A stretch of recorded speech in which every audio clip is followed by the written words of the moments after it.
अच्छा राम साहब, ये बताएं कि आफिया सिद्दीकी की जो सिस्टर है, उन्होंने आपसे मुलाकात भी की, इक़्तिदार में आ गए तो आफिया सिद्दीकी के लिए क्या करेंगे? आफिया सिद्दीकी आएगी, आफिया सिद्दीकी को लाना तो मसला ही कोई नहीं है, कोई मसला नहीं है, सिर्फ गुलामी से निकलना मसला है बस। हमें उनके डॉलर नहीं चाहिए, बच्ची चाहिए हमें, वापस दो आप डॉलर की इमदाद अपने पास रखो, हम जो है वो इंशाल्लाह सादी रोटी खा लेंगे।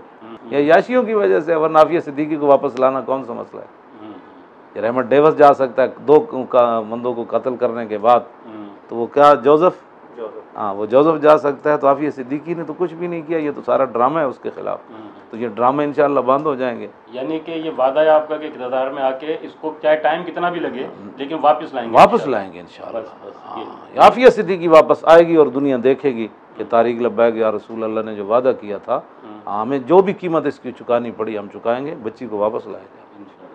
हर रोज़ जो दीवार के साथ कान लगाती है कि कब आएंगे मुझे जोसेफ की तरह त्यारा लेने वाले, हमारा भी त्यारा एक दिन जाएगा ना इंशाल्लाह, वो एयरपोर्ट पर रुका रहेगा, देर कितनी भी लग जाए।